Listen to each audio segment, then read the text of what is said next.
Question number 21 easy question है। देखते हैं इजी क्या डिफिकल्ट क्या। इंटरेस्टिंग पॉइंट है इसमें, करंट अकाउंट बैलेंसेस है, उसमें कुछ बच्चों को डाउट है क्या है। देखते हैं। Ramesh and Umesh were partners in a firm sharing profits in the ratio of their Capitals. तो 7:3 प्रॉफिट शेयरिंग रेशियो क्या हो गया? 7:3। वर्कमैन कॉम्पनसेशन रिजर्व जहां दिखे स्टार लगा दो, जनरल रिजर्व पे स्टार लगा दो। करेंट अकाउंट हाईलाइट कर लेंगे। करेंट अकाउंट, करेंट अकाउंट है तो मतलब कैपिटल्स फिक्स्ड है।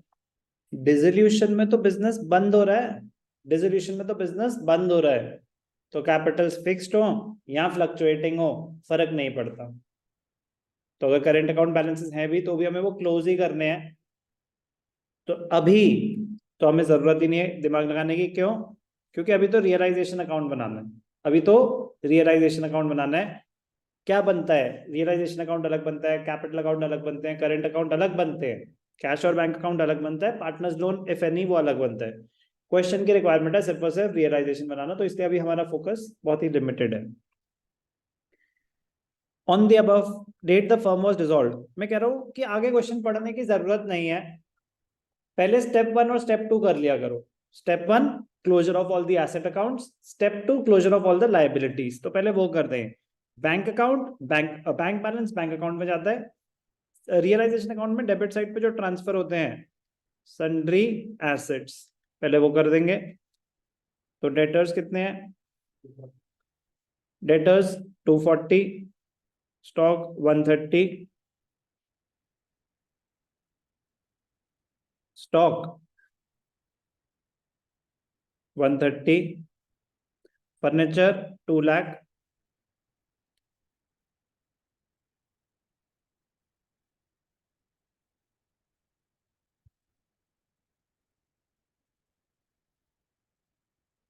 Machinery 930। Current account separate account में जाता है, यहाँ ट्रांसफर नहीं होता। मशीनरी कितना? 930, 930। Total of the assets 9 to 11 12 14 1470 15 lakhs by sundry liabilities, by sundry liabilities. Liabilities creditors 170,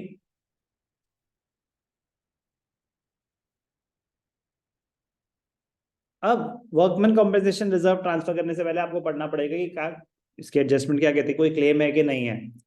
Ramesh furniture there was unrecorded, कुछ भी नहीं बोला हुआ वर्कमैन कॉम्पेंसेशन रिजर्व के बारे में, इसका मतलब देयर इज नो क्लेम।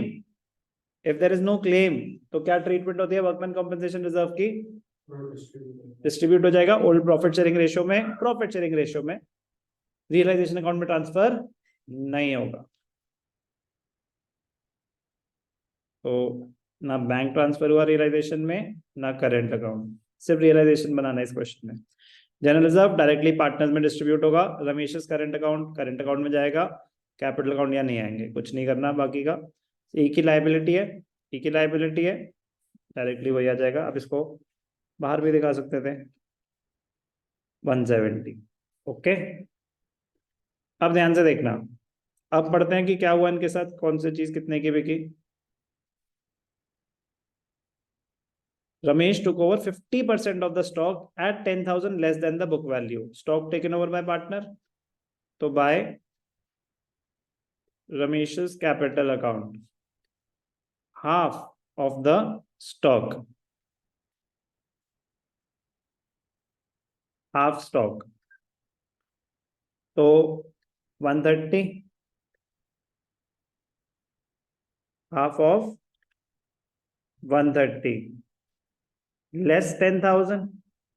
ये बोल रहा ना, at 10,000 less than the book value, तो half हो गया 65, 65 minus 10 55, बट आधा स्टॉक जा चुका है। Clear? Furniture was taken over by Umesh and machinery was sold, तो कैश में आ जाएगा। Creditors paid in full, unrecorded liability है। ठीक है जी। Ramesh took over stock, furniture was taken over by Umesh's capital account 50,000,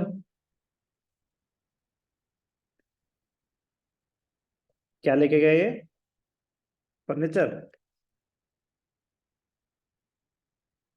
half stock. And machinery was sold, तो जो बेच रहे हैं उसकी एंट्री क्या होगी? बाय बैंक है तो सारी एंट्रीज बैंक के थ्रू। अब ध्यान से देखना important point, machinery was sold for 450, machinery 450। अब एक एक करके बात करते हैं, बाकी तो एसेट्स के बारे में कुछ मेंशन नहीं है, फर्नीचर का बता दिया, मशीनरी का बता दिया। Creditors were paid in full, unrecorded bill for repairs, ठीक है। अब ध्यान से देखना, डेटर्स के बारे में कुछ मेंशन नहीं है, डेटर्स के बारे में कुछ मेंशन नहीं है, तो tangible assets are realised at book value, intangible नहीं होते debtors. Prepaid expenses intangible assets होते हैं, प्रीपेड मतलब इन द सेंस कि प्रीपेड एसेट, प्रीपेड इंश्योरेंस है, कोई भी प्रीपेड एक्सपेंस है और उसकी ना रियलाइजेशन के बारे में कुछ मेंशन नहीं है कि उसको बेच के क्या, वो बिक थोड़ी ना सकती है। अगर तो कुछ लिखा हुआ है कि कंपनी ने आपको कुछ पैसे वापस कर दिए तो मिल जाएंगे, लेकिन अगर उनकी रियलाइजेशन के बारे में कुछ नहीं मिला तो they are realised at nil value. लेकिन डेटर्स टेंजिबल एसेट्स की तरह ट्रीट होंगे, कुछ मेंशन नहीं है तो they will be realised at book value. हाँ, तो उसकी तरह ट्रीट होके क्या होगा? They will be realised at book value. तो डेटर्स दिखा दिए, स्टॉक अभी हाफ दिखाया था, बाकी हाफ तो स्टॉक बचा है ना, तो बाकी स्टॉक के बारे में कुछ मेंशन नहीं है, तो it will be realised at book value. तो स्टॉक का दिखा दिया, फर्नीचर उमेश ने ले लिया था, मशीनरी रियलाइज हो गई। समझ आ गई बात? तो आपको देखना है कि सारे एसेट्स आपने दिखाए कि नहीं दिखाए। एसेट्स दिखा दिए जी, हो गई उनकी रियलाइजेशन। अब आगे बढ़ते हैं, टोटल कर देंगे 690, 755, 690, 755। अब ध्यान से देखना, लाइबिलिटीज की बात करते हैं। लाइबिलिटीज क्रेडिटर्स है, creditors were paid in full to bank account. Creditors को कितनी पेमेंट कर दी? दे वर पेड इन फुल 170। अब ध्यान से देखना, there was an unrecorded liability, unrecorded bill for repairs for 160 which was settled and paid at 140। unrecorded liability कितने पे settle हुई? 140।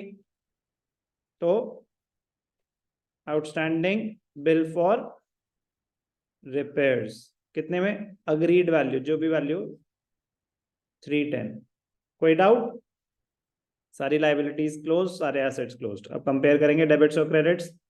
डेबिट्स है आपके 18 लाख, क्रेडिट्स डेबिट्स ही ज्यादा है, डेबिट्स ही ज्यादा है, तो क्या हो जाएगा? आपका लॉस हो जाएगा। यहाँ पे क्या आ जाएगा?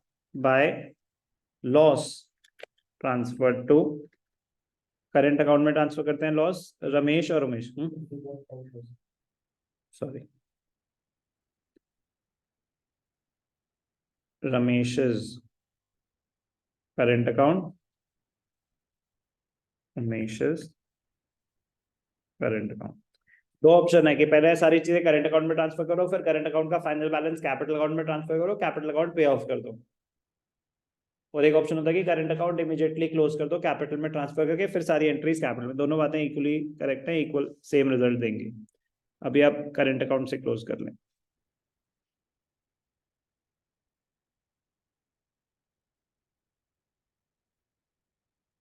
$18,10,000, तो 18,10,000 माइनस क्रेडिट्स आप टोटल कर देंगे,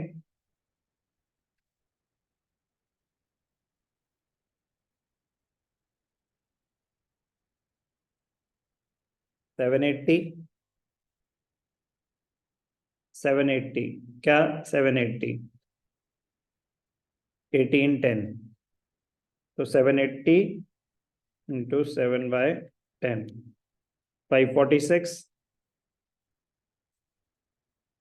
डिवाइडेड बाय 7 इंटू 3, 2,34,000। तो लॉस आया 780। क्या था ये? Question number 21।